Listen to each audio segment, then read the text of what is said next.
Hi hello అందరికి నమస్తే. టాపిక్లోకి వెళ్ళడానికి ముందు నాదొక రిక్వెస్ట్.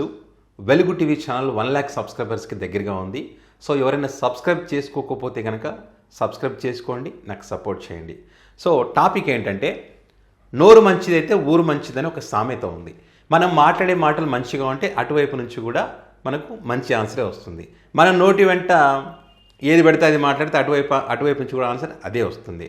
ఇప్పుడు పవన్ కళ్యాణ్ గారి అభిమానులు ఓజీ సినిమా రిలీజ్ అయినటువంటి క్రమంలో వాళ్ళు సినిమా చూసి బయటకు వచ్చినప్పుడు మాట్లాడినటువంటి మాటలు ఏవైతున్నాయో అవే మాటలను తిరిగి వాళ్ళు మాట్లాడినటువంటి మాటలను, సినిమా యొక్క పరిస్థితిని, సాక్ష్యాలతో సహా అవన్నీ పోస్ట్ చేస్తూ మరి వాళ్ళని పెద్ద ఎత్తున ట్రోల్ చేస్తూ ఉన్నారు అభిమానులని. వీళ్ళ టార్గెట్ అంతా ఏంటంటే Jaganmohan Reddy fans, YCP party, వీళ్ళు టార్గెట్ పెట్టుకొని ఉంటారు.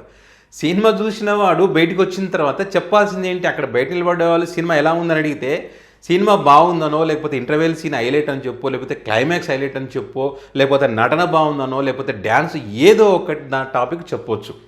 ఆ చెప్పినప్పుడు ఖచ్చితంగా అది కామన్ ఆడియన్స్ని కూడా ఆకట్టుకునే విధంగా ఉండాలి, వాళ్ళు కూడా సినిమా చూడడానికి వచ్చే విధంగా ఉండాలి. సో అట్లా చెప్పకుండా ఆ సినిమా చూడాలనే ఆలోచన ఉన్నవాడు కూడా ఈ సినిమాను మనం చూడాలనే ఆలోచనకి వీళ్ళే తీసుకొస్తూ ఉన్నారు. ఏ రకంగా అంటే, సినిమా చూసి బయటకు వచ్చినటువంటి ఒక అభిమాని ఎవడు ఏమన్నాడంటే, చాలామంది అన్నారు అనుకోండి, ఈ సినిమా ఎలా ఉంది అంటే, ఈ సినిమా ఏపీలో ఒకడు ఉంటాడు వాడు అని జగన్ పేరు చెప్తూ జగన్ జీల కత్తి దింపాడని చెప్తాడు. అది చూడండి, ఆ మాటలు అవసరమా? ఇంకొకడు ఏమంటాడంటే, ఏపీలో ఉన్న ఒక కుక్కకు పోపిచ్చాడని చెప్పి ఇంకొకడు అంటాడు. ఇట్లా ప్రతి ఒక్కడు బయటికి రావడం, మైక్ ఉందని చెప్పి మాట్లాడడం, ఇంకొక వర్గం మీడియా ఉంటుంది కదా, మైకులు పెట్టి ఇంకా వాళ్ళ చేత మాట్లాడిస్తూ ఉంటారు. ఇట్లా ఇష్టం వచ్చినట్టుగా మాట్లాడుతున్న క్రమంలో ఇప్పుడు సోషల్ మీడియా వేదికగా ఏం పోస్టులు పెడతా ఉన్నారంటే, ఇక్కడ మీకు కొన్ని ఆధారాలు చూపిస్తాను, అవన్నీ కూడా స్క్రీన్ షాట్లు పెట్టి, మీరు ఇట్లనే మాట్లాడుతున్నారు కాబట్టి ప్రజలు, మీరు ఏదైతే జగన్మోహన్ రెడ్డికి కత్తి దింపాడు అన్నారు కదా, ఇప్పుడు ప్రజలు మీకు దింపారు కత్తి మీరు చెప్పిన ప్లేస్లోనే అని చెప్పి పోస్ట్ పెడతా ఉన్నారు. దానికి ఎగ్జాంపుల్స్ ఇవి చూపిస్తూ ఉన్నారు. ఇది చూడండి, వీళ్ళు కలెక్షన్ల రికార్డులు బద్దలు కొట్టింది, ఎస్ రికార్డ్స్ అని రకరకాలుగా చెప్తా ఉన్నారు.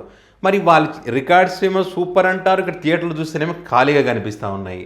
మరి ఇదేందో మనకైతే అర్థం కాలేదు. పైగా ఈరోజు కొత్తగా వినిపిస్తున్నది ఏంటంటే, జొమాటో యాప్లో ఆ టికెట్ కనుక బుక్ చేసుకుంటే బిర్యానీ కూడా, ప్యారడైస్ బిర్యానీ ఇస్తారంట. ఇదొక ఆఫర్ పెట్టారు.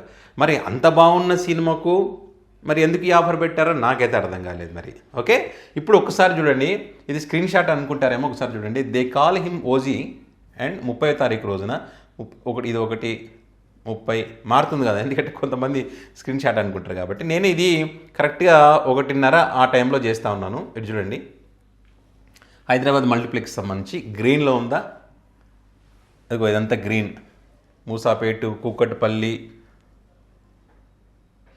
అమీర్పేటు, వనస్లిపురం పర్వాలేదు,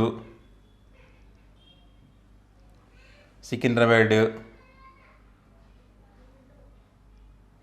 నిజాంపేట, ఉప్పల్, అంటే గ్రీన్లో ఉందంతా. గ్రీన్ నేను చెప్పి ఇక్కడ గ్రీన్. ఓకే, ఇదిగోండి, అత్తాపూర్, ఆర్సీపురం, మియాపూర్, ఉప్పల్, పంజగుట్ట, కవాడిగూడ, మూసాపేట్, సైబరాబాదు, కుక్కట్పల్లి, ఇది కూడా కుక్కట్పల్లి ఏరియాలోనే, వేరు వేరు థియేటర్లు ఉన్నాయి కదా, గచ్చిబౌలి, మల్లికార్జున 70mm కుక్కట్పల్లి, బంజారా హిల్స్,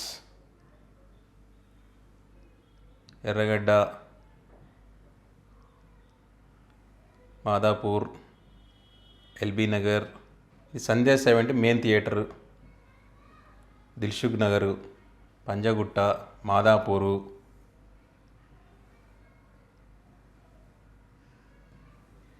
చూడండి. ఇట్లా ఏ థియేటర్ అన్నా చూసుకోండి మీరు. అంటే సుదర్శన్ 35 ఖాళీ. సుదర్శన్ 35 థియేటర్ కోసం పోయే వాళ్ళు కొంతమంది ఉంటారు, ఆ థియేటర్కి ఫ్యాన్స్ ఉన్నారు సపరేట్గా.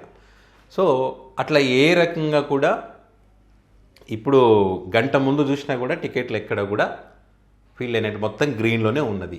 ఇది వాస్తవ పరిస్థితి. సో ఈ రకంగా మీరు ఏదైతే కత్తులు దింపారన్నారో ప్రజలు ఆ రకంగా కత్తులు దింపారని చెప్పి ఈ ఎవిడెన్స్, ఈ స్క్రీన్ షాట్లు పెట్టి సోషల్ మీడియా వేదికగా పవన్ కళ్యాణ్ ఫ్యాన్స్ని ఏకిపరేస్తూ ఉన్నారు. ముందే సినిమాలో కామన్ ఆడియన్స్ కావాల్సిన ఎలిమెంట్స్ లేవు. నేను మొదటి రోజే రివ్యూ రోజే చెప్పిన ఫ్యాన్స్కి మాత్రం నచ్చుతుంది, కామన్ ఆడియన్స్ సినిమాకు పోరు అని చెప్పి.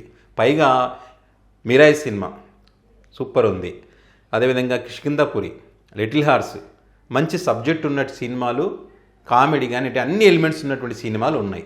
ఆ సినిమాలు ఉన్నప్పుడు ఇలాంటి సినిమా నిలబడడం అనేది కష్టం. ఎంత పెద్ద హీరో ఉన్నా కూడా కథ లేకపోతే, కంటెంట్ లేకపోతే చూడరు. అందులో కంటెంట్ ఉంది, చిన్న హీరోలు ఆ సినిమాలు చూస్తూ ఉన్నారు. సో ఆ సినిమా థియేటర్లన్నీ బ్లాక్ చేసి ఈ సినిమాని వేశారు. మొదటి రోజు కలెక్షన్లు అద్భుతంగా రావాలి అని చెప్పి జీవోలు కూడా జారీ చేసుకున్నారు. సో జీవోలు జారీ చేసుకున్నారు. జీవోలకు సంబంధించి కోర్టులు కూడా మరి ఆ జీవోలను క్యాన్సిల్ చేస్తే కూడా ఆ మల్లేష్ యాదవ్ అనే వ్యక్తిని అవమానించారు. నీకు 100 రూపాయలు తగ్గిస్తామని చెప్పి మళ్ళీ కోర్టుకు వెళ్ళడం, కోర్టు చివాట్లు పెట్టడం, ఇట్లా నడుస్తూ ఉంది. ప్రతిది కూడా వివాదమే ఇక్కడ. సో బ్రేక్ ఈవెన్కి దూరంగా ఉందని చెప్పి కొన్ని వెబ్సైట్లు, అంటే నమ్మదగినటువంటి వెబ్సైట్లు చెప్తా ఉన్నాను నేను. మీరు కూడా కావాలంటే చూడండి. అందులో బ్రేక్ ఈవెన్ రాలేదని కొంతమంది, ఫేక్ కలెక్షన్తో బ్రేక్ ఈవెన్ వచ్చిందని చెప్పి చెప్తున్నారని మరికొంతమంది, ఇట్లా రకరకాల చర్చ అయితే నడుస్తూ ఉంది. ఇక్కడ నేను చూపించింది నైజాం ఏరియాకి సంబంధించి. నైజాం కలెక్షన్ అనేటువంటి చాలా చాలా ఇంపార్టెంట్ ఏ సినిమాకైనా. అండ్ అదేవిధంగా ఏపీలో కూడా అదే పరిస్థితి. బీసీ సెంటర్లో కంప్లీట్గా పోయింది, ఏ సెంటర్లో అంతో ఇంతో ఆడుతూ ఉంది. సో వీళ్ళ హోప్స్ అంతా ఏంటంటే ఇప్పుడు ట్రేడ్ వర్గాలు చెప్తున్నట్టు ఈ దసరా హాలిడేస్ ఉన్నాయి కదా, దసరా హాలిడేస్ అంటే కూడా ఆల్రెడీ దసరా హాలిడేస్ స్టార్ట్ అయినా కూడా నిన్న ఈరోజు ఇదే పరిస్థితి. మొత్తం గ్రీన్, మిగతా సినిమాలు ఉన్నాయి కాబట్టి దసరాకి నాకు తెలిసి ఇంకో 2-3 సినిమాలు రిలీజ్ అవుతున్నట్టుగా ఉన్నాయి. మరి ఆ సినిమాలు రిలీజ్ అయితే ఈ సినిమా ఇంకా కష్టం అనేటువంటి అభిప్రాయాలను ట్రేడ్ వర్గాలు అయితే చెప్తా ఉన్నాయి, హోప్స్ వదులుకోవాలని చెప్పి. సో బ్రేక్ ఈవెన్ అయితే చాలు అనేటువంటి అభిప్రాయాలతో ఉన్నారు. కొంతమంది డిస్ట్రిబ్యూటర్లు అయితే ఇప్పటికే టెన్షన్తో ఉన్నారు, నష్టపోయే పరిస్థితి ఉందని చెప్పి కొంత చర్చ అయితే నడుస్తూ ఉంది. కావాలంటే మీరు కూడా బుక్ బై షోలో చూడండి, దీని యొక్క పరిస్థితి ఏదో తెలుసుకోండి.